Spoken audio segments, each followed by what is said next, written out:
Once Upon a Farm solved a problem I had had as a mom. There wasn't refrigerated dog food before. Now it's everywhere. Really, and that's why the company is like founded is our founder was shopping for a dog and she just had her first baby and she's like, why can't I buy food this fresh for my child, but I can for my pet? How easy is it for you to convince a retailer to take the new SKU? Initially, the kids aren't the ones that determine what gets bought. Mom and dad are buying things for the child to try, but then like later on, they do become the determiner. It's like, oh, I want this pouch, or our pouches have little characters on this. I want the blueberry pouch with the little guy with the glasses. We partner with Save the Children. We're trying to eliminate food deserts. We have a WIC and SNAP program for low household income families as well. CPG brands are slower on trend hopping. They don't get on the trends on time, a bit behind. True or false? We're a public benefit corp, so it's in our company charter to be good stewards of the environment of our customers. Kids don't know much about organic standards and things, and hopefully that's not something they have to continue to worry about until they are a bit older. We always say is like taste is king, but it's also just like providing the most nutritionally dense product too. That could have been a wonderful name for the podcast also, Shelfie.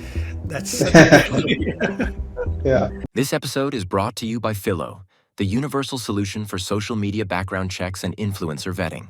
If you work in background verification, brand reputation, image building, public relations, or influencer marketing, you know how crucial fast and reliable background screening is.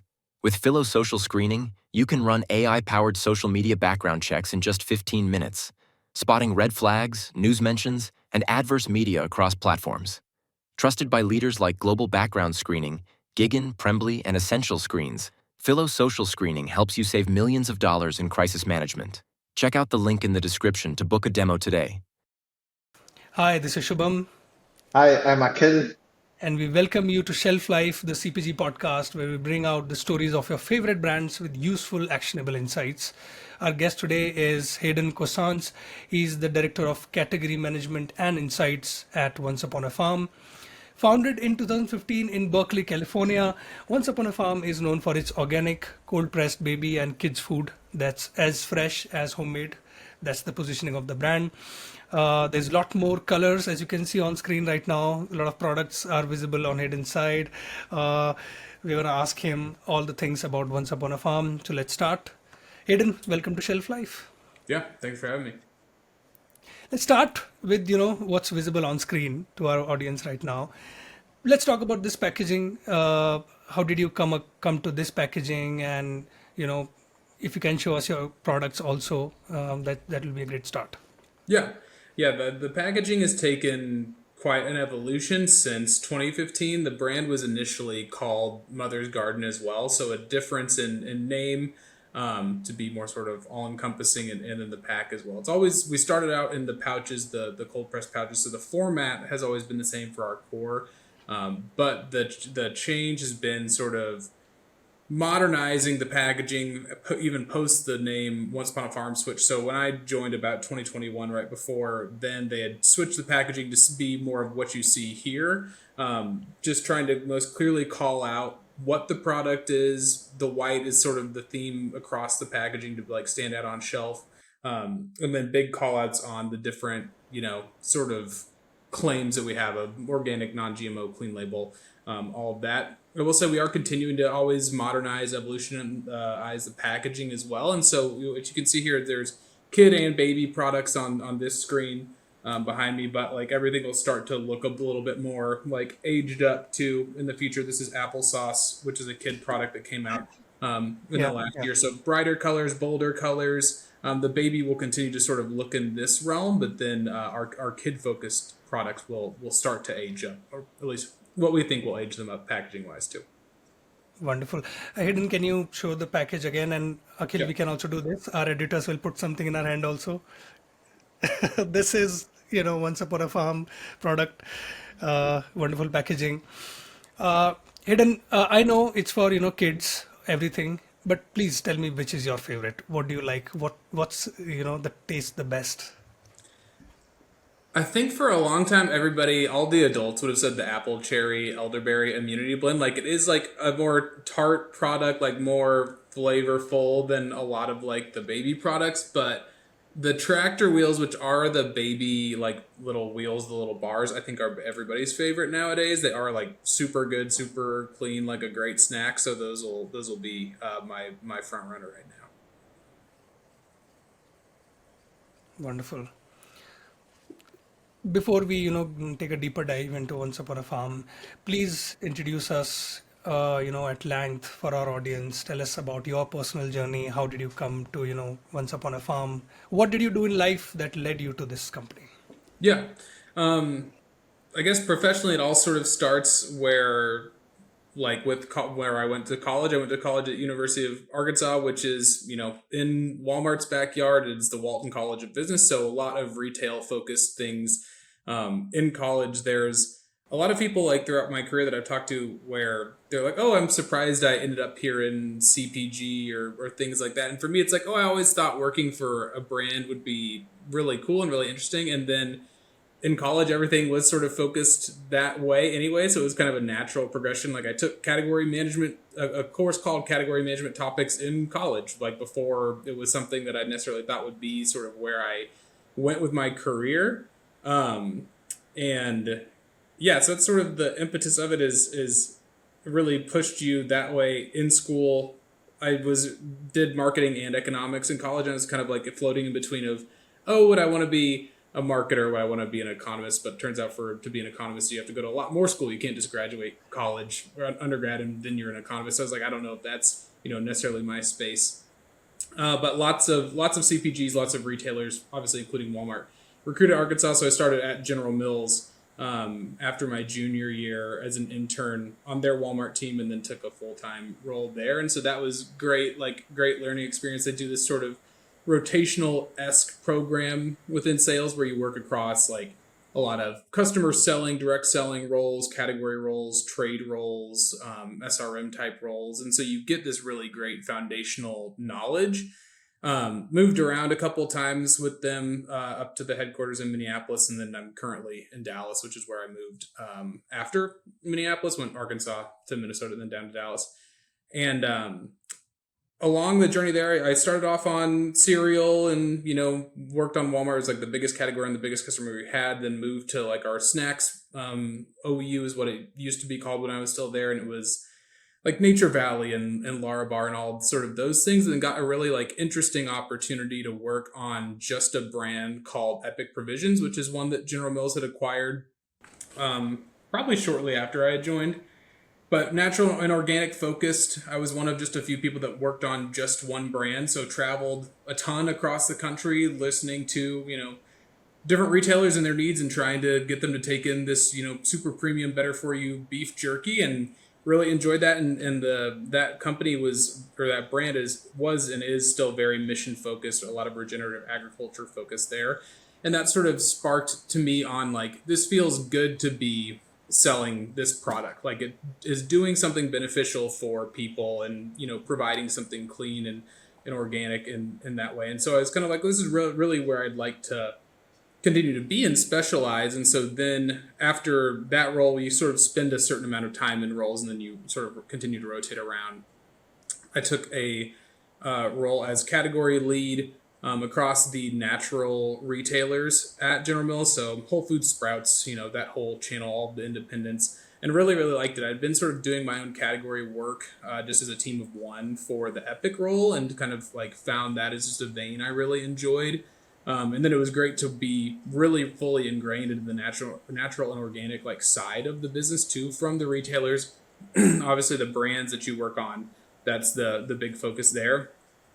And was really enjoying that. And then just this opportunity at Once Upon a Farm came open to sort of help build out the team here. The company's been around since 2015, really in retail since like 2018. So people have been here for a lot longer than me, but I joined in 2021 and had this like great wealth of experience here and being able to work in so many different fashions and way less siloed than previously when it comes to like traditional like category management. But yeah, it was great. What really drew me over here was just the mission, the organic, like natural and organic of it all, that focus. And yeah, it's been awesome. It's like ingrained in everything that we do here. It guides most of our decision making here, if not all of the decision making. We're a public benefit corp, so like it's in our company charter to be good stewards of the environment of our customers, and all of that. And so yeah, kind of went from high level working around sort of finding your spots, and then starting to highly more specialize in category, and then specifically within the organic side of things. Hey, tell about, like you said, you started with General Meals, which was more on sales role, category lead, and this is a insights category. The role you are leading is insights. For someone who is just starting their career or just graduating, what each of these means, what each of these different roles mean. What is director of category management and insights mean? What does a sales role mean? What do they do? Yeah. So like the direct selling, they've got a bunch of different names for it. You'll hear account manager, customer lead, whatever, are the ones maintaining the relationship with the retailer. You have different buyers at different retailers, and it could be buyer level, could be director level at the retailer, but you're sort of owning that and doing the direct selling. The category really supports those people from a data perspective. We're helping piece together the stories for the sell-in process, but we're also like helping direct the just sort of general selling strategy based off the data. The category lead type role at a General Mills or a larger CPG really typically is focused around a couple customers or a couple brands, or like sort of parts of the business, operating units, whatever they would call them. And so for me, my experience was working on Whole Foods, working on Sprouts, working on all the independents and the distributors, having multiple and frequent touch points with their buying teams through the sales leads, but really just focused on their business, taking directive from like a national account team that would work on these brands like an Annie's, like a Cascadian Farm, like a Muir Glen type, and sort of making sure that those goals were enacted at retail, and that the stories we were taking to the retailers aligned with the sort of top-down mission.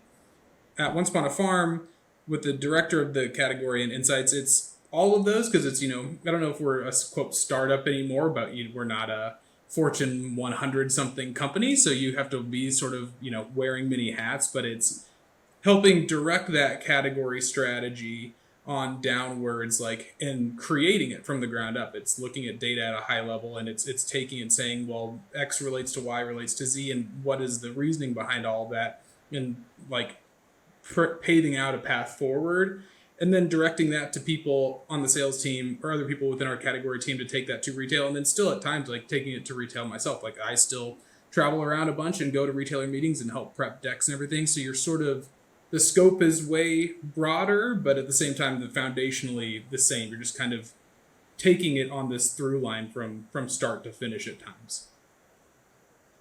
And who does it report to? Director of Category Management Insight. Does it go under CMO function, either under the CMO or Chief Commercial Officer or Chief Business Officer, somewhere they call it, or under CEO? No, for us, it's in sales. So it goes into our Chief Customer Officer, and that's how it was structured at General Mills as well. I would assume most places. It's technically a sales function, even though it's not necessarily a direct selling role. Yeah. Got it. And how much of your, because you mentioned relationship with these retailers, how much of it comes directly via your own channel, like maybe online website, etc., and how much of the business comes via retailers?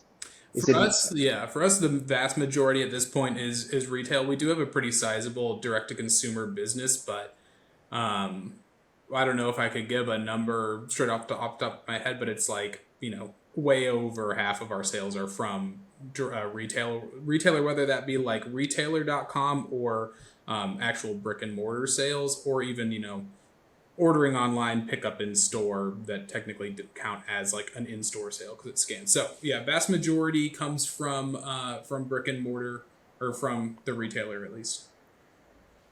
Got it. And any specific retailer where it's a bigger category, like where would a young mom or a new mom or a new parent would go to buy Once Upon a Farm product? Yeah, we're pretty well distributed, honestly. Like in total, U.S. MULO is the broader like mass and grocery. I think we're in like the high 60s or more ACV. There's a couple large retailer voids that we have still that we'd like to close. But I mean, you can find us at Target, Whole Foods, Walmart, Kroger, Publix, Costco, a lot of the largest retailers out there. Obviously, always trying to get more product in the store across more categories. So for us, most of those, if not all of those, have baby and kid products, and at least in the dry and then the refrigerated for kid. Obviously, we have a baby cooler program as well, and trying to roll that out to more and more customers. So the goal for us is to be, to answer your question, like the future state of it is anywhere. It's anywhere that mom or dad wants to go and find the whole assortment of our product that can cover any and all need states for their child is, whatever grocery store or mass retailer or natural retailer is nearest to them. And that's sort of like the mission that we're pushing forward, and have this overarching strategy to be in multiple places across the store to cover those needs states, but also be with the parent along the child's like aging and their how when they grow up and they move out of baby food and into kid food, and then they start taking things in their lunchbox, and it's be there for them in any way, shape, or form that they would need. Got it. Hayden, can we call Once Upon a Farm a challenger brand? Is that the right terminology? I would say, yeah, still challenger brand. There's some spots we're starting to be like a leader in the category at certain retailers, but like I think we still operate with like a challenger mindset, and you have to one, continue to break through in the spots where we need to and where we will continue to, but two, to lead from the front and sort of be like the tip of the spear on innovation and finding white space and in creating categories, like so similar to what we've done with the refrigerated portion of baby. There wasn't a refrigerated option before us that had really scaled in a meaningful way, and so it's how do we continue to think like that and do that going forward. So even if we get to the point where the answer is no, we're not necessarily a challenger brand in the future, I think that the overarching sentiment and the goal and the mindset is to still continue to operate like one. Right. And one of the things I am particularly interested to know about is you say that brand is mission driven. Of course, organic is another term, but let's be honest, kids don't understand all of this, right? So Right. a young person who's looking to start a business around kids food and baby food, what kind of mission should they begin with? Because kids don't understand it, who are the ultimate they're consumers, right? But the parents are understanding your message. So what is the disparity? How do you manage with the disparity? Because one is not the consumer but is the buyer, and your consumer doesn't understand all of this, like being ecologically eco-friendly and everything. Yeah, sure. Yeah, no, kids don't know much about organic standards and things, and hopefully that's not something they have to continue to worry about until they are a bit older. But like it is just something that continues to be more and more important to parents. Like you look at over time, the amount of people shopping organic, the amount of people that are paying attention to ecological impact, environmental impact, sustainability, things like that, it continues to grow. And these are the people who are having babies and who have or will have babies, and they'll grow up. And so it'll only, grow more and more and more. And so really the mission obviously is what resonates with the parents, and the nutritional value, because it goes beyond the mission too. It's like we do all those things. We partner with Save the Children. We're trying to eliminate food deserts. We have a WIC and SNAP program for low household income families as well. But it's also just like providing the most nutritionally dense product too, with the cold pressure pasteurization, totally different than heat treating, totally different, supply chain attached to that, needs attached to that. That's why like the refrigerators are a necessity for the product in the baby aisle. But what it does is retains the nutrients, retains the taste, the texture the best way as possible. And so that's also part of the mission, and that informs the sort of child end user version of it. What we always say is like taste is king. Like if it tastes bad, they're not gonna repeat. They're not gonna repurchase it. And so you may have trial from the parent based off all the certs and the claims that you have and things that really resonate with them. But if the kid doesn't like it, they're not going to choose to spend their dollars there, and so you have to serve both purposes at the same time. And it's difficult to do, but that is the mission, and like that's what we've been successful in, and it's hard to replicate that, which has allowed us a lot of the runway of growth that we've had as well.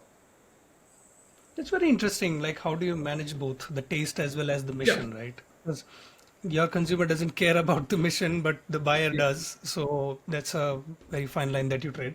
You mentioned food deserts. Can you spell that out for our audience? What is food desert? Yeah, so food desert, like anywhere that doesn't have a ton of accessibility to groceries, even like a lot of times it's talked about like a produce or fresh meat or whatever like that, but it could be grocery stores. I'm from the Midwest originally, not that where I grew up was a food desert, but there's, you get more rural, there are a lot of food deserts in those sort of areas. And so it is, how do we provide, these clean, organic, nutritious meals to everybody? And a lot of that work comes with the partnership of like Save the Children and then the WIC and SNAP program as well. And really it's accessibility, and it's how do we infiltrate those spots that are harder to do. Like it's, a brand with the mission like ours, it's easy to appeal to people and be sold to people in coastal metro areas, like as you would expect. But how do you get into like sort of, the middle of the country and other places that are more isolated and don't have, a Whole Foods on the corner and a Sprouts right next to it? It's like, their only grocery store might be a mom and pop shop or something like that. Or maybe it's just a Dollar General or things like that.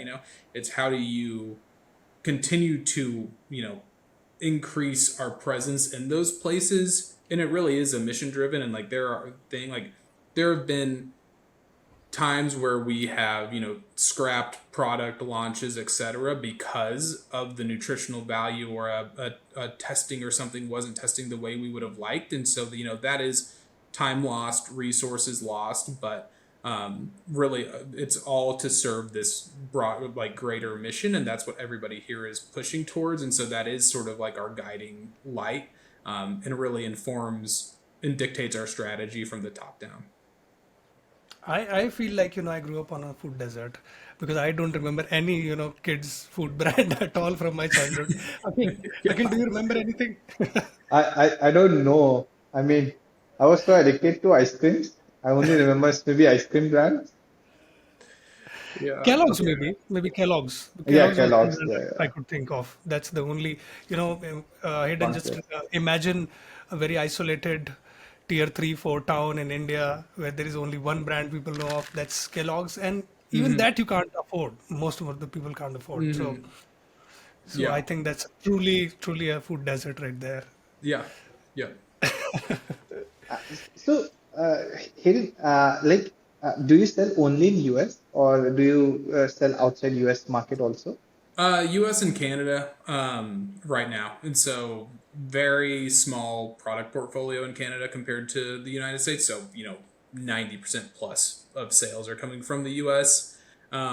We do see some products pop up in some other places where like it's been diverted or they've pulled through a distributor or something. Like we got a shelfie with what we call like pictures of the shelf, like a selfie, but of the shelf of a shop in Bermuda that had 3 of the pouches, which is like great to see. But yeah, for right now, it's U.S. like the vast majority, but then yeah, North America basically constrained. That could have been a wonderful name for the podcast also, Shelfie. That's such a good name. Yeah. And I'm assuming your entire manufacturing is in US because it's agriculture produced. So tariffs may not be impacting you at all. Or do they impact you? Oh, for on ingredients for sure. Yeah, not everything can be grown in the U.S. to the standard of cleanliness that we want, and that is like obviously the priority is beyond organic, like having very strict testing for heavy metals and etc. And so you do have to source from outside the U.S. So we are impacted from that. But then yeah, the manufacturing is all U.S. based. Got it. So that does impact the pricing of the product now. Or are you still absorbing that cost?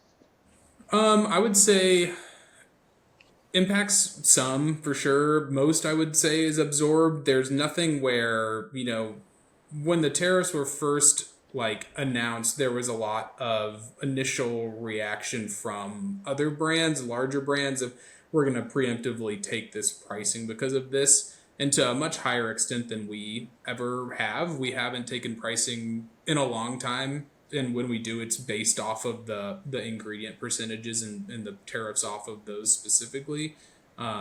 So yeah, there will be some, but a lot will be absorbed by us. And the goal is to be as affordable as possible and not be some, brand that only a certain few are able to purchase because of how expensive we are, and really sort of continue to be there. And so, like, with the wick and the snap, like that, you don't take pricing off. Like, that is like our goal is just to be in every state there, and we're all continuing to push forward for acceptance of that program more and more broadly, and have more placement of that program to continue to be like a value for anybody, because anybody can purchase those products. You don't have to be on Wick or Snap to purchase them. They're lower, significantly lower price than the rest too. So trying to, again, serve all things at once is difficult to do. So I'm sure it's not a perfect system, but that's sort of where it's at.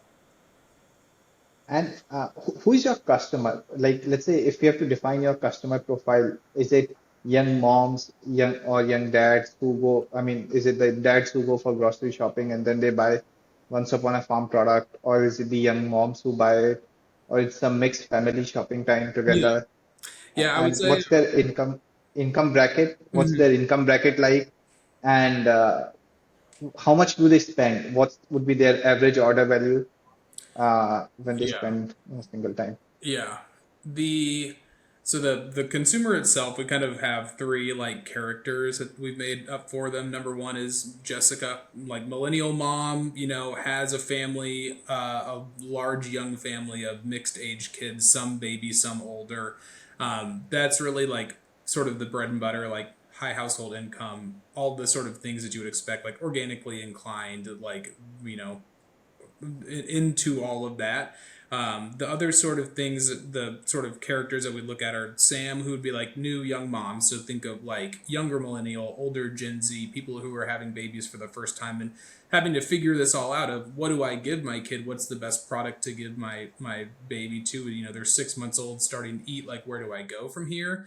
And then Andy is the sort of dad version of that too. So it's obviously, like we talked about earlier, the kids aren't necessarily initially the kids aren't the ones that determine what gets bought. Mom and dad are buying things for the child to try, but then like later on they do become the determiner. It's like, oh, I want this pouch, or our pouches have little characters on this. I want the strawberry pouch, or I want the blueberry pouch with the little guy with the glasses, and things like that. Most of our consumers like really like bread and butter, again, is that sort of like high household income range and realm, just based off being a premium price product. But what we do see is like a pretty significant over indexing in middle to low income shoppers versus brands similarly positioned to ours. I think a lot of that is going to come from, we have a product that really doesn't necessarily have substitutes everywhere, bases off of the level of cleanliness and quality. Like, you think about it this way, it's like mom and dad decide that they have this is their threshold on the cleanliness and standard of a product that they're going to feed their baby. They're not going to differ from that, and we feel that we've got a very, very high standard that's hard to replicate. And so that bleeds down through all sorts of income values, even into middle and lower. And then also the Wick and Snap program isn't something that everybody does, but is something that is important to us. So it definitely allows us to sort of tap in that realm as well. So long answer, long. The bread and butter, like the sort of most of our shopper are those higher household incomes, but we do resonate, we see without or throughout the sort of differing levels. Got it. Hidden, why would somebody choose your brand over your competitors? Let's say Jessica, she's making a purchase in Walmart. Why would she pick Once Upon a Farm over any other brand? Yeah, yeah, it's it's an interesting question. And I'll answer it like this way: it's we don't necessarily like want to knock down the competitors that are most similar to us. Our goal is to sort of elevate the standards of the categories that we, enter. So there's a lot of brands out there that are, make good product, make quality product, have no reason to refute that and say that they don't. But what we want is those brands plus our brand to come in and really change the landscape of retail from, thinking of your only option at one point was like a Gerber or a something non-organic, and these things that have been proven to have at some points like heavy metals and things in those.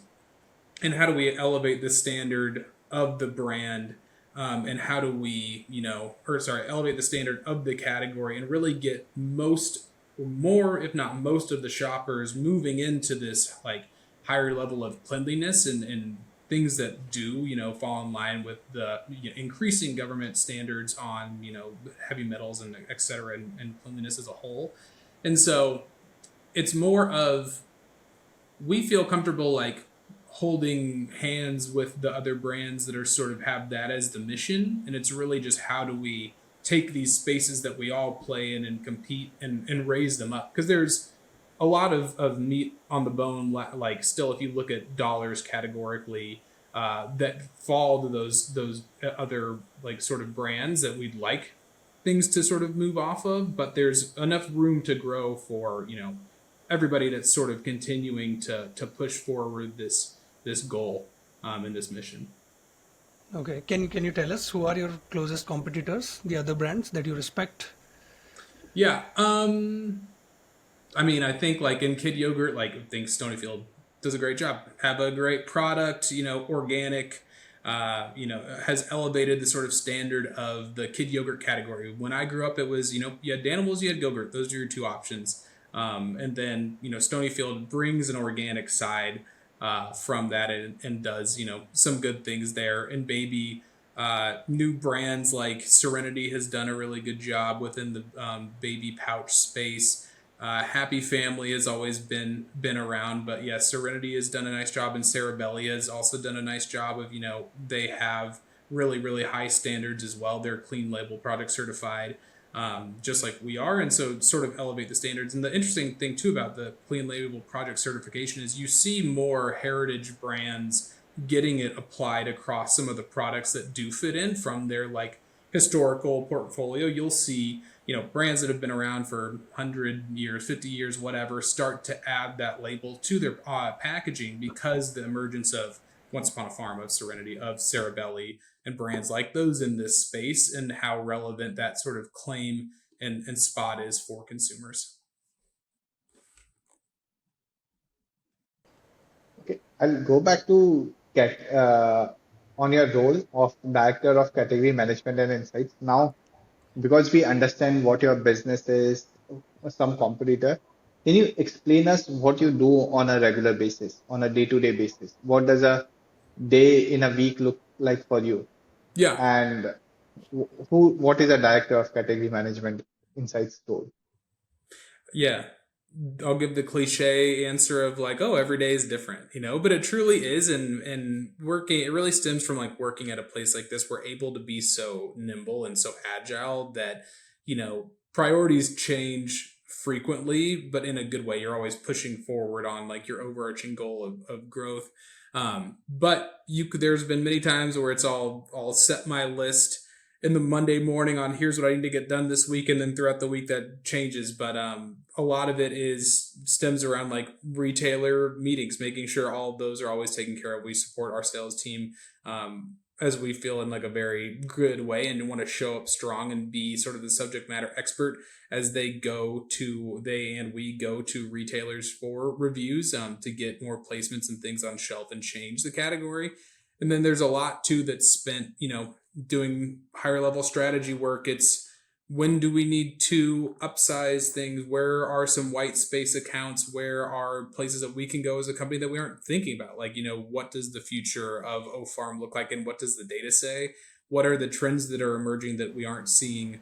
Are we getting sort of compliance on some of the pricing and the stuff that's truly on shelf and hitting consumers? How are new product launches impacting our existing portfolio, impacting the category? Are they meeting the sort of standards? So it's just a lot of different analysis based around data that then all kind of like cyclically informs each other, right? You take one thing from one side, you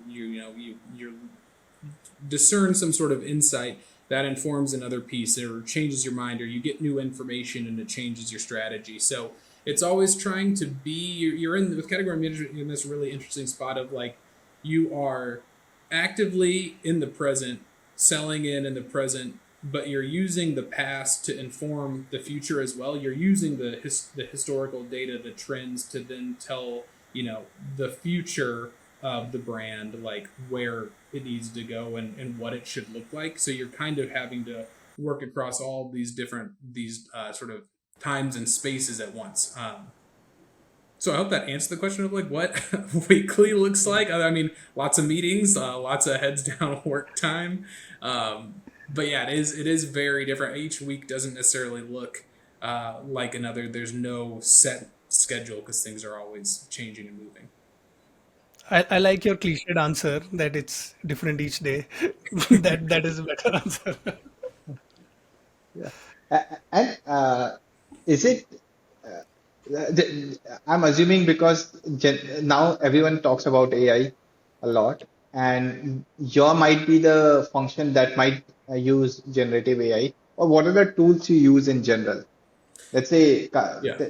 till now we have talked about like consumer and other things. Let's talk from a software perspective. If someone is building tools for you, what are the kind of technology stack you use, and what are the things AI can impact Yeah. in consumer brands? Yeah.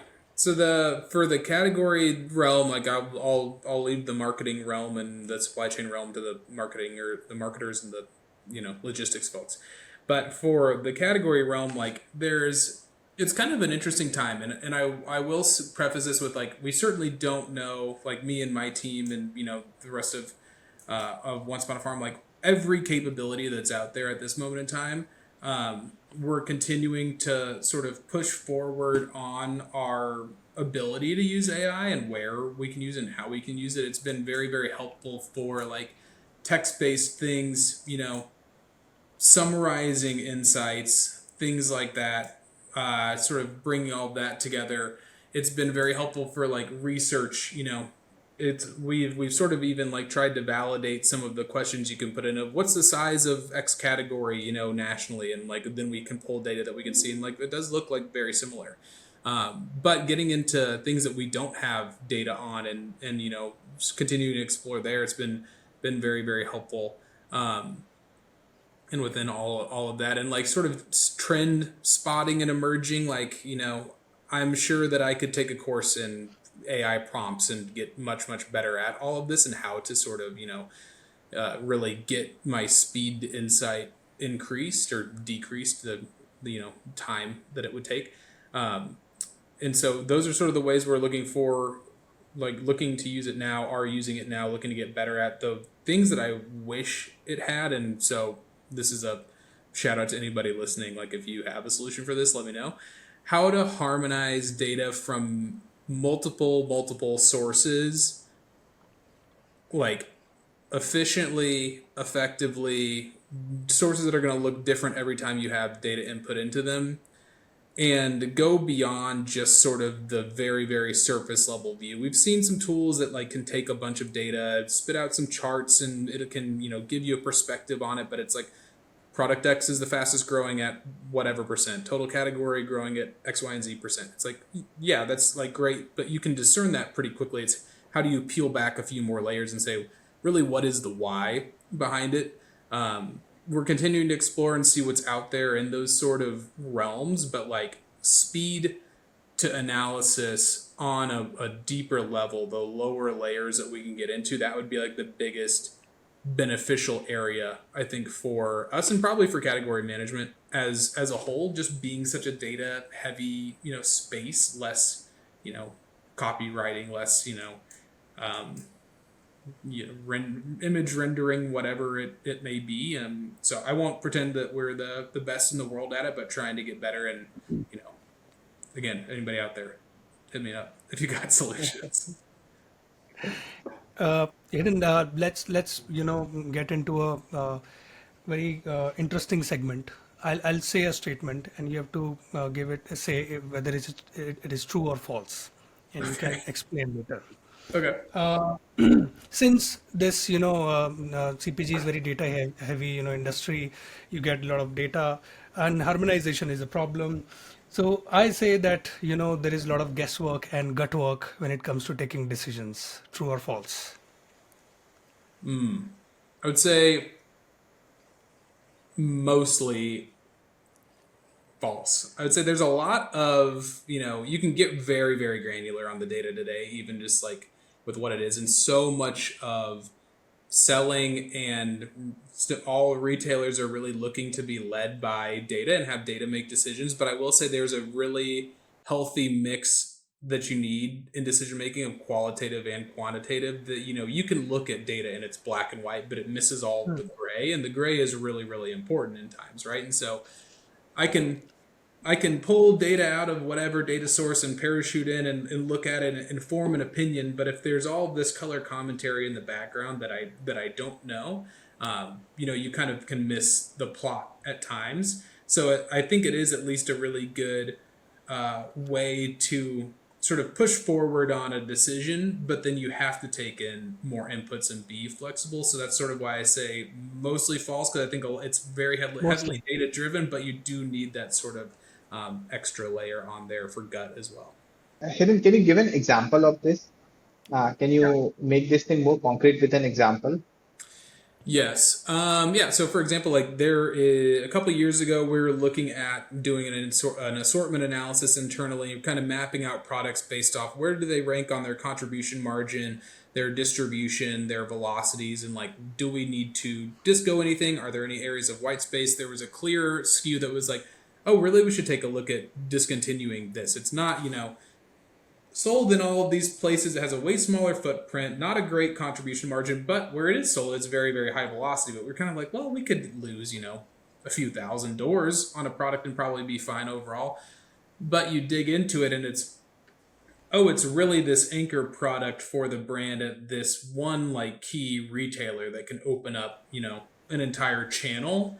And so while it may be a net negative or not at least the biggest positive data wise, the qual behind it and like the qualitative pieces tell you you really need this piece here as a hinge to open up more distribution or more whatever at this place. And so then the decision is made that no, we shouldn't discontinue this, even though it's not at the CM contribution margin sort of threshold we like, or it's not in as many doors as we like, but it does pave a path for more growth or for whatever.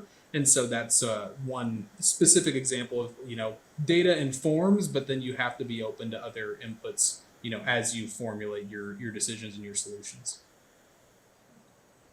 Got it. Statement 2. CPG brands are slower on trend hopping. They don't get on the trends on time, a bit behind. True or false? I would say overall true. There's some really good ones out there that are like on it, and you see it and you can see it reflect in their socials or in their partnerships or things, or they create the trend. There's plenty of examples out there on what brand is. I think of like a Stanley, for example, like this brand that I always thought of as like camping thermoses, and we've got them here today on our branded water bottles, whatever, at Once Upon a Farm. Build this whole thing up with these 40 ounce tumbler things. Like we just got my wife like her third one. Well, they as soon as they get there's a chip in the paint, you got to get a new one so that it like looks nice still. But their growth from launching just that one product was like crazy and created this trend. But then on the flip side of that, you have brands that are really, really in tune, probably mainly through like social media and all of that, on like what is emerging and reacting to it really quickly. Like Duolingo is very like famous for having a great like social team and social presence like that. But then you get these brands too that are probably like the larger companies. There's more red tape to cut through. They're just a larger, slower moving ship that takes time to, get in line with something and get a partnership done and everything ironed out and all the I's dotted and T's crossed and whatever. And by the time that something's released, you're like way beyond its popularity. And I think that happens like pretty frequently. Like you'll go in stores and you'll see some partnership, and it's like, oh, I remember like when that was a thing like months and months and months ago or whatever, and now it's finally on shelf, and it's just that. So based off of just overall quantity, I would say true, because of like that's more of the rule than the exception to the rule, at least the way I see it. Got it. Statement 3, CPG brands are not exactly great at influencer marketing. True or false? I don't know. I think there's a lot that are really good. That I'll disagree with. I think that now more than ever, social media teams are really in tune with who their shoppers are, and who the consumers are through data. And it's data from, it's panel data, it's scan data, it's where are they shopping, who are they, but then it's like data from the social sites and that like the influencers can provide on who their reach is for. And I think they're actually very, very good at pinpointing like influencers to align with, and influencers of all different sizes and different niches. So while they may miss the trend at some points, like, or whatever, is bubbling underneath or is new, they do have this like ability of finding the right person to get in contact with to influence. Like I've been influenced a million times in different ways of somebody on my social media feed pops up and I'm like, oh, that's really like interesting. It's like, well, yeah, this was, the data's out there. People are using it to like formulate that. And I think they're doing a really good job. Yeah, yeah. You mentioned Stanley tumblers. It was all because of CPG. Oh, sorry, UGC content. All the ladies suddenly, creating a lot of content on purely on TikTok. The Yeah. brand just, got a second lease of life. So, tell us an interesting story related to Once Upon a Farm. It can be anything related to a campaign or a product or anything that, came out of nowhere or very interesting in general. Yeah. I would say the most interesting, at least recently, has been the launch of the Dry Baby platforms, which you can see the puffs and the melts behind me on the screen. Not like a super like quote unquote like sexy category, like baby puffs and melts and these things that kids are like mushing up and eating, as they're learning to feed themselves. But there was just such a void of product that was really high standard and competitively priced that we've been able to come in and like so quickly ramp like nothing we've seen. We've had very successful launches in the past. I don't think any of us expected it to be this successful, or as successful as it has been. Like for reference, we launched like a year and a half ago, the whole product as a whole, and we're already the number one organic baby snack brand in the country, like larger than any brand that's been out there previously that's organic. The only brand that's larger than us is Gerber.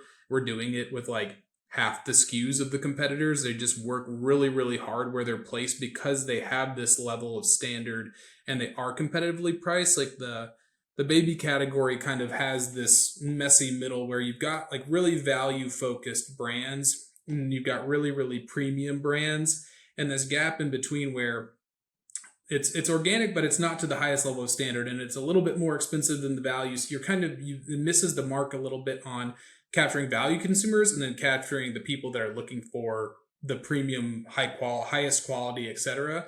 And I think that our baby snack products have sort of done a little bit of both. Honestly, it's made the shift for the value consumer easy because the slope on pricing isn't so high, but it's also, this level above in terms of standard of product for those people that are looking for that.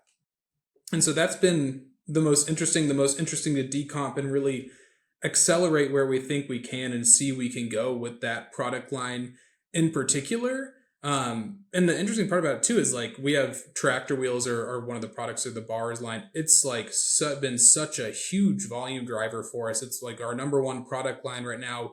People of all ages are eating them. They're all great. I talked about them earlier being like my favorite product. Like people are eating them as bars, even though they are bars, but they're meant for babies, but anybody can eat them. They're tasty. They're healthy, like they're great. As you're talking about this, can you also talk about their price point?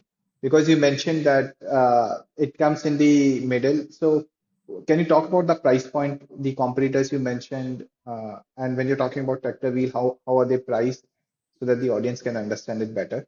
Yeah, I don't know if I could if I've got actual pricing off the top of my head, but it's like less than a 2x, price slope from like the most value to where we're at. Whereas you think of the pouch is more like a kid pouch, we may be sitting around high $2 price range per pouch. You can get a, lesser quality product for sometimes under $1. So you might have a 2x gap there or higher for the puffs and for the milts and for the tractor wheels. It's definitely less than a sort of 2x sloping. So the just actual price compared to what is value is much shorter in the dry baby sort of area. But yeah, I don't know. The price is different everywhere, and that's a whole other bag of worms. Can of worms to open is like what the pricing is, where and why and how. And I feel like every retailer, every brand, that's just a common theme. So Got it. Eden, can you bust a food and beverages industry myth for us?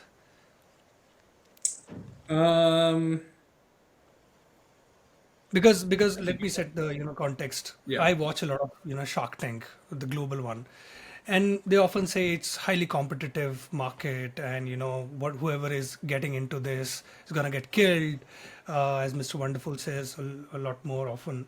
So do you agree with this? And is there truth behind it? And how Yeah. how is Once Upon a Farm faring? Yeah. Yeah, that's okay. I'll label the myth like that.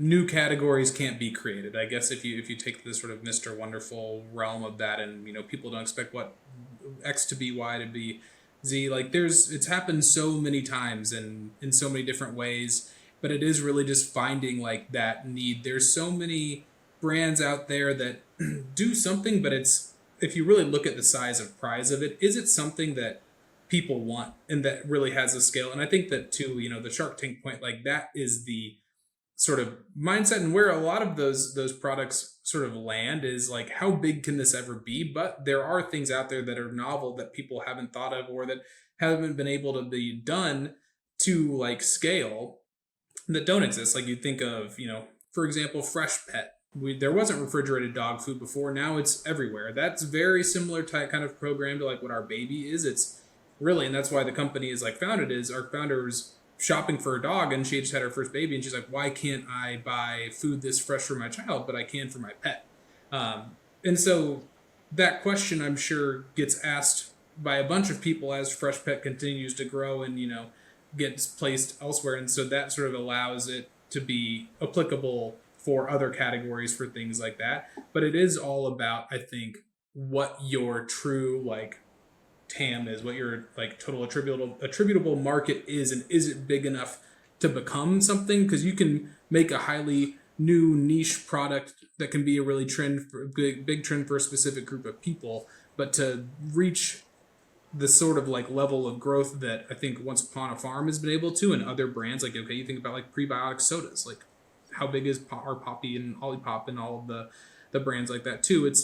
Is that consumer desire there, and like it has to be, and it may not be widely known that it's there, but it has to be easy for consumers to want to get there for it to be a big scalable product category. Got it. Moving to products from categories, as you mentioned, the category creation is very hard. Can a product be redeemed if it's not, hit the bullseye? It can be, because of price or the market or anything. Can it be redeemed? Yeah. I mean, an example for us is okay. When Once Upon a Farm launched, we launched just in coolers and had a lot of great retail partners. And this was before my time here, but I've heard this story, so I hope I do it justice and its telling. You get out in a bunch of doors really quickly at these great retail partners, but you're not yet proven. You sort of spread out a little too thin. Maybe the volume isn't there. It could be a pricing issue. It could be a product issue. It could be the name and the packaging. Like then you get kind of pulled back by retailer partners. But what that then allowed Once Upon a Farm to do is really like reinvest in the product market fit and like what is the product, how does it resonate with consumers, and that leads to the name was already Once Upon a Farm, but the packaging changed. That led us to bifurcate the kid portfolio and the baby portfolio and have them be in different places test and learn and grow sustainably versus, being so far out there, then you're way over leveraged on X, Y, and Z, and this house of cards tumbles. And then, as you do that, you sort of bring it back in, gain consumer trust, build consumer base, start entering categories that are near into what your core is, while still making the core the priority and growing from there. The way I kind of think about it is like, if you're playing the game of Risk, you don't want to go out and get so many geographies as you can from the beginning, because you have very few soldiers on each piece, and you're kind of have a very weak front line. But if you start inching and inching and inching, you're able to build up your populace and have this expansion that's sustainable and allow you to grow. And so I think brands can be redeemed, and that's just sort of like our story of redemption. And back to the whole category, myth busting piece, like how many times were Cassandra and Ari, the founders of OFarm, and John and Jen, once they joined, like told that like this is an idea that's not going to work and can't be scaled effectively and whatever. I'm sure like many. And so it just takes those people that believe in you, are willing to learn and grow with you from a partnership perspective, to then open the floodgates more beyond. You are expanding into bars, snacks, and frozen meals. How do you compare contribution margin across categories? Yeah. Which are scaling very efficiently, which are in the brand building phase across each of these? Yeah, it's an interesting to mix that, and obviously the goal just as a whole in your entire mix is increase contribution margin. The nice part for us is we started off in the hardest CM sort of category with cold chain things that are produced cold, shipped cold, in cold placement, to moving more ambient with the dry bars and the snacks. So that's helped as well, just alleviate some cogs, I'm sure, on the back end.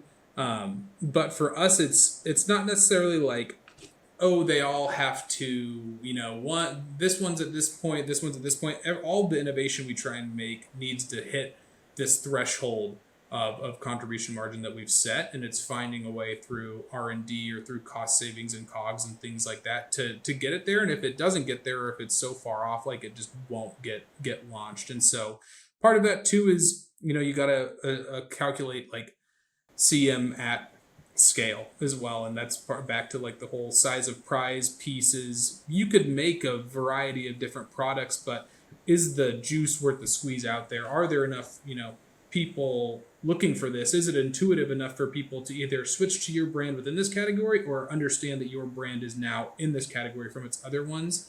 That'll help increase that scale and allow for economies of scale to then boost your contribution margin too. So it's not necessarily a fragmented, at least the way that I see it, view on one product line being X, Y, and Z. It's how do this entire mix as a whole, how do we lift up the CM over and over and continue to do it?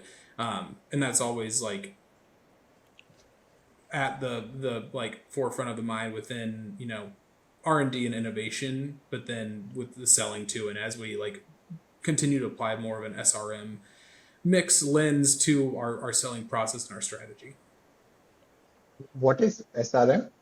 Strategic revenue management. So mix, it gets called so many different things out there, honestly. Mix of trade and assortment and all that, basically sort of the sales finance, I think, of the finance piece of the sort of sales function. Got it. So what you just mentioned, can you also give us example with each of, can you make it more concrete with some examples of different products you have at Once Upon a Farm, or in general? Any other? Sure. Name specific products by naming specific products. Yeah. I don't know that I will know the contribution margin of every product just off the top of my head, but if you think about... We don't need to be accurate, just a broad number. Yeah. So the audience gets an idea of what we are talking about. Yeah. Well, I'll frame it up this way. We have different pouches in our kid product portfolio, and some the main ingredient is apple, and it might be green kale and apples. It's apples, kale, and a couple other ingredients that make this up. But apples are a way less expensive ingredient than dragon fruit. So we have a pineapple, banana, dragon fruit immunity blend that pineapple is more expensive than apple, dragon fruit's more expensive than apple. So your natural costs of goods to make the product are increased because, there's more apples out there than there are pineapples and dragon fruits. And so if you sell it at a similar, dollar value, the cost that it took to create it is higher. You make less margin on the product. And so I don't know that I can give you specific contribution margin numbers, but I can say that sort of gets weighed. And as we create innovation, it's looking at all the inputs that go into it and making sure that it's in line with our sort of contribution margin strategy and the goals that we need to get to. Got it. Hayden, one question or a combination of two questions. How often do you launch new products at Once Upon a Farm? And how often do you change the packaging, keeping the festive seasons, Halloween, Christmas, all in mind? There's the seasonal, festive is not necessarily something that we're super leaned into. I will say our D2C, they always do a Jen's favorite. Jen Gardner, our founder, her favorite pouch, whether it's the fall right now, I think it's a pumpkin flavored one. They did blueberry buckle for the summer. So it's a more seasonally relevant fruit or vegetable ingredient that sort of leans into that. But we don't necessarily have a Halloween themed pack or whatever. We do a big one around back to school, some fun packaging on that. That's school themed, those are huge times for us, obviously, as kids go back after the summer and then come back to school after winter break. Mom and dad stocking up on the products. So try and make it as fun and engaging there. Sorry, what was the first part of the question? I talked about the seasonal piece. How often do you launch new products? Oh, new products, yeah. We try and do at least a few for every category that we're in, at least once a year, if not twice a year, just based off what the category is. So a year, every 6 months to a year, every 6 months you will see something new from us in some form, whether it's brand new product, brand new innovation, line extension, things like that, different pack sizes. And then definitely every year, we kind of have a front half and a back half planning. The front is typically more heavily weighted than the back, but both get attention. So that's sort of our timeline is a 6 month release. And then it's just, based on category and when categories reset, that's sort of the timeline for launching the innovation as well. So kind of different, but our planning sessions at least are a front half and back half driven. Okay, so the parents of kids who consume Once Upon a Farm products who are watching this episode, can you give them an idea what's new in the offering, what new products you're coming up with? Yeah. What is new? Well, what has been brand new that just came out? We had the protein refrigerated oat bars, which is big. Protein is a huge thing everywhere, and so everything's got protein in it now. You look at any shelf in the store and something will have added protein. But refrigerated oat bars for us, and we just launched the minis of those. So we heard parents' feedback on some of the bars. The bars are geared for kids, some of the bars being too big, and so the multi-pack strategy of that, shifting from multi-pack of full-size bars to this sort of minis format.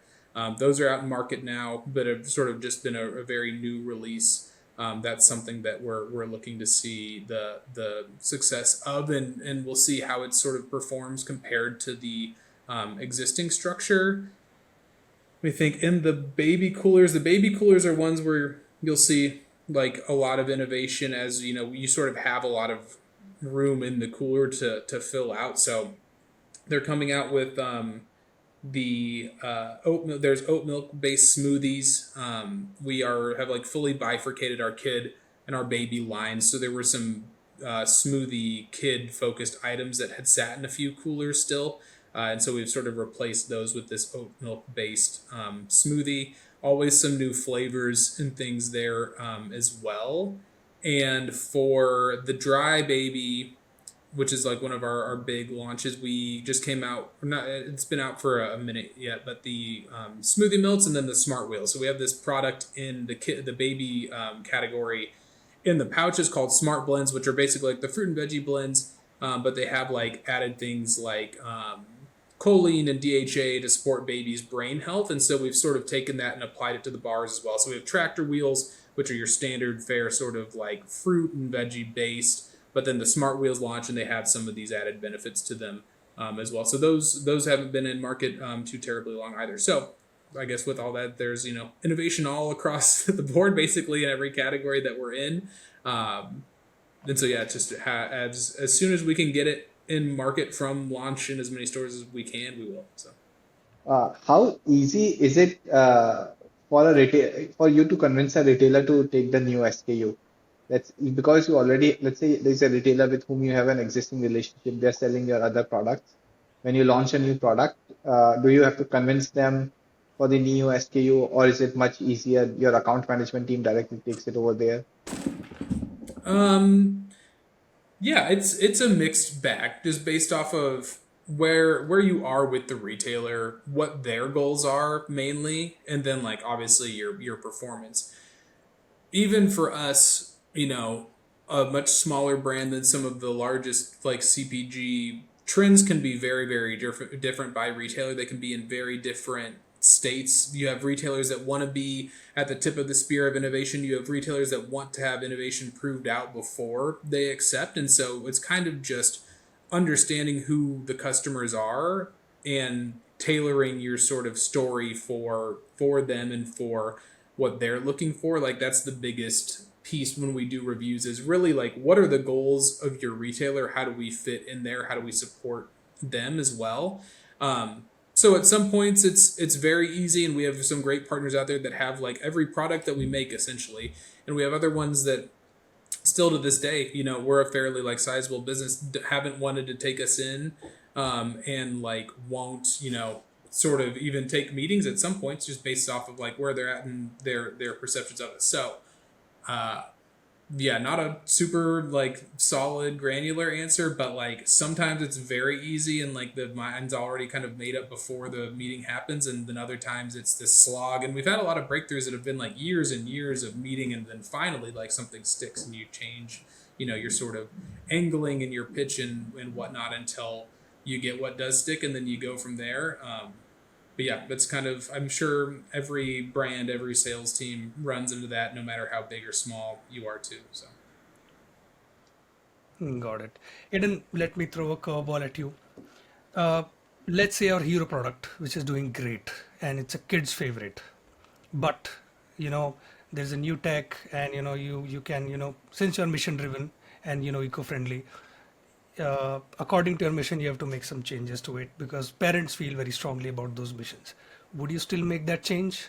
Would you like let it be, very sought after by kids? Would you make any change to that? no, if there was something that would not align with the mission, like it will be changed to align. And if that Okay. means a total reformulation or a delay in a product launch that's tested really well with consumers and whatever, we will do that. That is like the our North Star is the mission.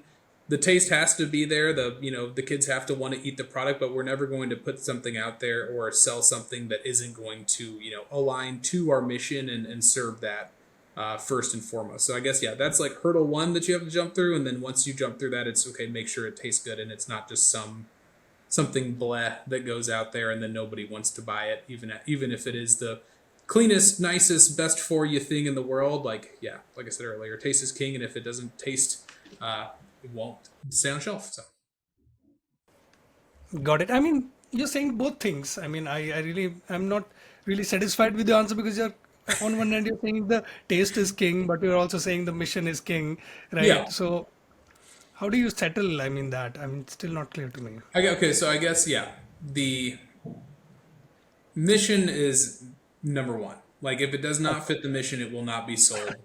And then that is step one. If the product makes it past the testing, the standards of whatever that we have internally, then it is taste is king. And if it doesn't taste right, we'll reformulate it within this sort of first goal to make sure that it does. But nothing will be rolled out that like could have a high heavy metals in it or could have whatever in it, or not be as sustainable as it can be, And so it has to meet mission first, but then after that, it has to meet taste. It does have to pass both to be, commercialized and launched, but to concrete answer, it's mission one, taste two. Got it. That's But loud and clear. taste is also one. So Yeah, definitely. Do parents annoy you sometimes? Do they come in the process of getting to know the kids better?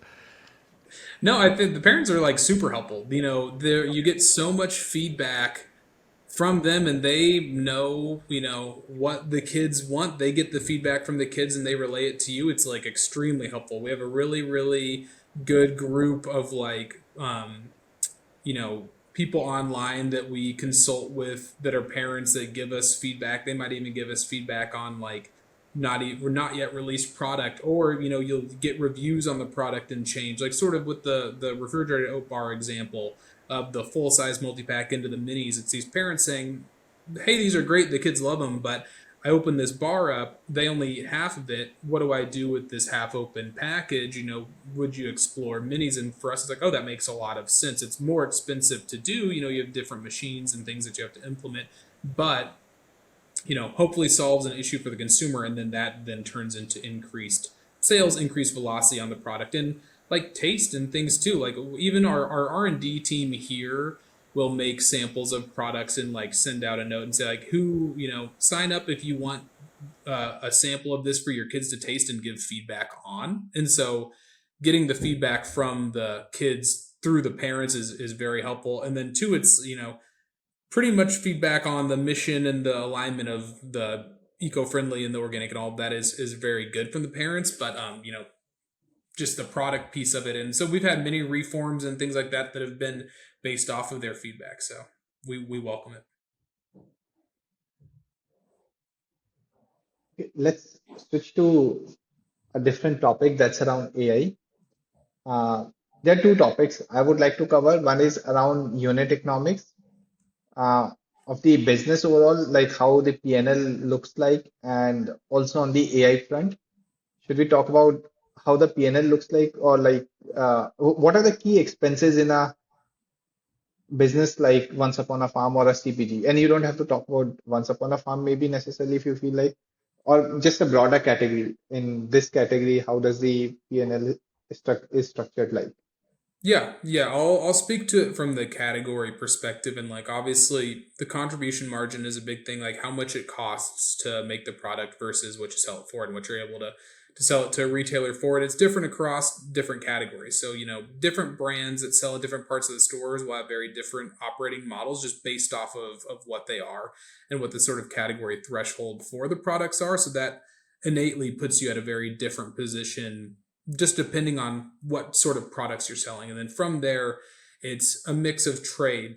And so I worked at General Mills, I worked on our snacks products for a long time, and those were promoted 24 weeks out of the year. You would walk down an aisle and every other week there's a tag on Nature Valley Crunchy Bars or whatever. That was the planning guidance. But for us, we know that we've got like very key windows that we need to promote, but it doesn't necessarily have to be as frequent. Or you think about the baby aisle, like, babies need to eat and parents need to buy food for babies. And really the food that they buy for them is in the baby aisle. So you don't necessarily have to promote nearly as much to drive trial and things there. It's more about what you stand for, what the product does, how it tastes, how the baby likes it. That'll, you'll get these loyal consumers more so than, even in kid pouch and things. For us is more like the bar category where it's, trade drives trial, brings people in.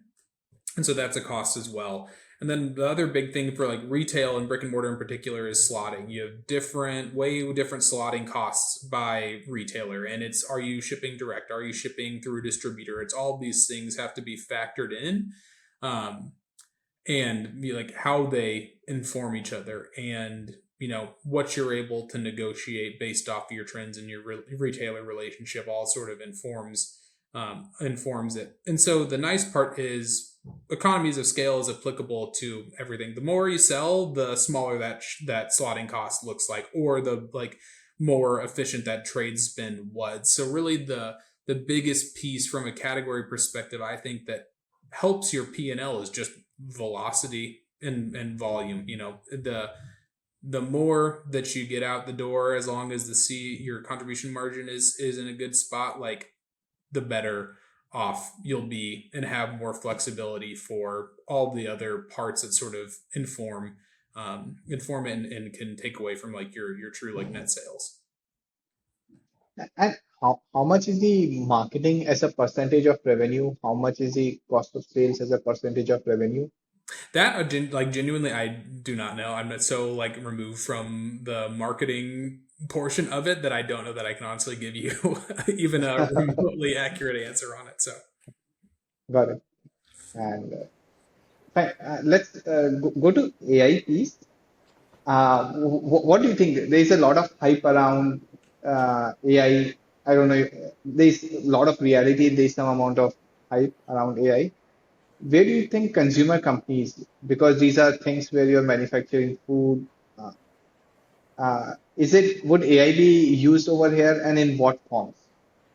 yeah, Or, like I talked about a little bit about earlier, like there's a lot that we can do for, and I'll just continue to talk on the category perspective, but there's a lot that we can do for research, for analysis, for summarization of trends, discovery of trends through like its internet scraping and consolidation abilities, which I think is great. Makes it so much easier to get a perspective on what's out there, versus endless querying into some sort of search engine or whatever. You can go to a chat GPT or whatever to use that. We've started to implement Copilot a bit too, which is just great for internal organization and the speed of being able to do that, the ease of being able to do that. I think we're always continuing to explore like AI from an analysis perspective on how it can find efficiencies for you across many different parts of the business. And then again, like the biggest thing for a category manager that in my opinion, that would be a help would be like just something that can increase that increase or decrease, however you want to say it, but shorten that time of analysis to result and go layers deeper than seemingly what I've been able to see today.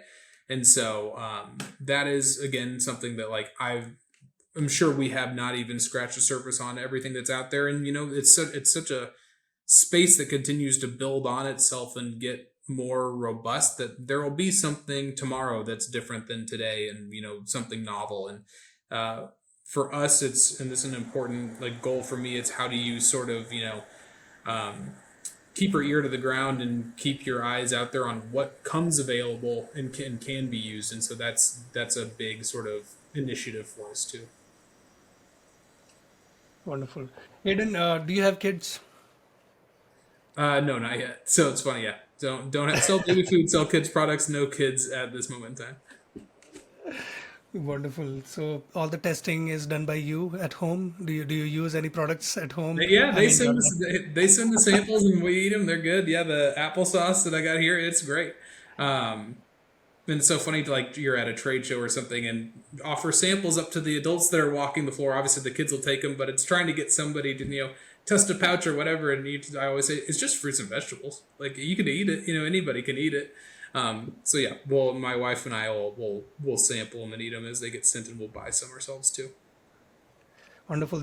I mean, one of my friends works for Hershey's, and she gets so many chocolates, all the kinds of new flavors, old flavors. I mean, I'm so grateful that she's my friend. So Yeah. can we be friends also? Just Sure. kidding. Yeah. That was nice when I worked at General Mills during COVID. They were sending out full cases of all the samples. So my roommate and I worked on like snacks and natural organic. So our pantry was stocked full of any innovation, and we'd see friends or whatever. And after like post COVID, I was like, just take as much as you want. There's too much here. So yeah, it is a fun perk. One of my friends just started working at Haribo, the gummy bear manufacturer too, and he sent me a picture of his kitchen table, and it's just like covered in bags and bags and bags. Wow. And he has 3 little kids, so I was like, I don't know how you're going to regulate their consumption of the product, but good luck to you. Wonderful. So to our audience, just to be on the record, Hayden is our friend, very good friend from now Yeah, on. very good friend. I'll send you the extra samples. Akhil has to collect. He's in New York right now. So yeah. Yeah. I'll definitely collect. I'll also try out some of these. I mean, I also don't have kids, so but I'll recommend to my friends who have kids Mm. some of these. Yeah, you got to go to That's the big new Wegmans at Astor Place or whatever. They should have like every product. Absolutely, I'll try that. Yeah. I've been thinking to gift something on their birthdays, and I always feel what do I gift to parents? I mean, to kids during their birthdays. Now I have some ideas what Mm. to give. Yeah, yeah, it's fun. We do get a lot of parents that'll take like the tractor wheels and stuff and use them as like Valentine's Day gifts for their classroom or like put them in an Easter basket or something too. So, I think kids are good with food in general. We have a couple friends with young kids, and I'll try and like bring pouches or bars or whatever to give them when I see them too. Also to be like make sure that they like Once Upon a Farm and ask their parents to buy it for them. So. Yeah. wonderful. Hayden, at this point in your life, what motivates you to work, and as well as what is your life's philosophy at this point in time? That's a big question. Yeah, for me it's like I want to make a positive impact overall, like whether that be through relationships with friends, through helping others, through supporting a brand like this through my work and whatever. That was a big draw to come here, was not only like the quality of products and natural organicness, but the mission as well, and like how that really feeds everything that we do and is our North Star, like I was saying. Yeah, that would be goal one, and try and show up in that way and all the things I do, whether it's work or personal. So Wonderful. Akhil, you can also answer this question. What do I feel motivated? I think I'll be little brutally. I mean, I'll be honest. Money do motivate me. I do want to make money. I I think there are a lot of times I feel many places we've gone little off. Would like to change those, and those are more social elements where we have gone wrong. So I would like to bring change over there. Not many things you can control, and then I would like more time so that I can focus and work. I think Okay. I do find meaning in work. Okay. A little all over the place, but it's all right. I mean, that's yeah, where we the are headed great the in life. great trade off, money versus time, and where you land on that spectrum. So Yeah, yeah, wonderful. Hayden, at this point in this interview, is there anything that you want to talk about which we missed out on, both from your personal point of view as well as the brands? um no, I don't know. I feel like y'all asked a lot of good ones. Like we, hit on the brand and on the mission and on category and what's important for category and how to look at things. So no, I think it was great. Wonderful. I mean, at the top of it all, as your social media handle says, I hope you're having more fun than all of us. As you say, blondes have more Yeah, fun. blondes have more fun. Yeah. I try and live out that statement every day. That is hilarious that you saw that, because I don't think I've looked at that since I made my Instagram. I think I was like a freshman in college. But yeah, blondes have more fun. That's my motto. It's what the words I live by. We definitely had a lot of fun by having you on this podcast in the initial episodes. So, and of course, we will put all your social media handles in the description of this episode so that others can also see what you're doing on LinkedIn, and ask you questions if they're looking to start a brand and get some help and guidance. Thank you so much, Hayden. Last two couple of rituals that we make our Yeah. guests go through. Give us a book recommendation or a film recommendation if you have any strong feelings towards any. Okay, book recommendation, business wise, the one that we sort of like use as the playbook here is called Ramping Your Brand by Dr. James Richardson. There's a lot of like obsessing over the core and your core and whatever that I talked about today, that's like founded from that. Um, so that's a good one. Movie wise, I mean, my favorite. This is so dumb and like so not on. Hopefully, how people take this interview, but like I love Step Brothers. Like that is the best movie to me, and so feel free to leave that in. Cut it if you want. It's not business related. It's purely just a fun personal thing. So go if you haven't watched it and you're of age to watch it. Go watch it. It's a classic, but. Even on the books front, I was expecting, sorry, an answer on the kids books side, Oh, the on the young kids. adult fiction. Like saying, yeah, cut the Step Brothers. It's not necessarily like kid friendly. Kids book I side. love Roald Dahl. Like to be clear, I love Roald Dahl. I mean, wonderful Yeah, books for yeah. everyone. Kids book side. I always really liked the book The Rainbow Fish. I sent that to my boss when she first had a kid. I remember my parents reading that to me, and it's about how he learns to be like kind to others. And from kid movie perspective, I was a big Toy Story guy, so it's a classic. Oh, Go yeah. rewatch Toy Story. It's good. I don't know how many they've made at this point, um, but yeah, I not think the no Step Brothers fifth one is on the fifth one is coming, I on the guess. docket. Yeah, yeah. Yeah, So yeah. yeah, soon enough we'll be at 10, 12, 20. We'll see. But Wonderful. Last ritual, Eden, would you like to nominate anyone for our show? Maybe from, somebody from CPG that you look, you know, for inspiration, or any of your friends. yeah, let's see.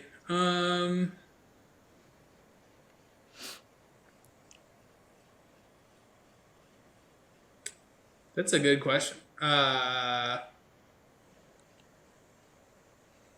mean, I do think, yeah, Dr. James Richardson, I think, would be a really interesting person to talk to,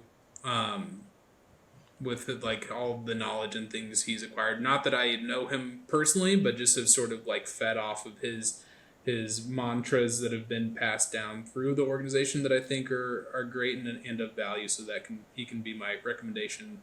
But if you reach out to him, don't name drop me because he won't know who I am. So he'll know Wonderful, where I Eden. work, but no, he won't know who I am. So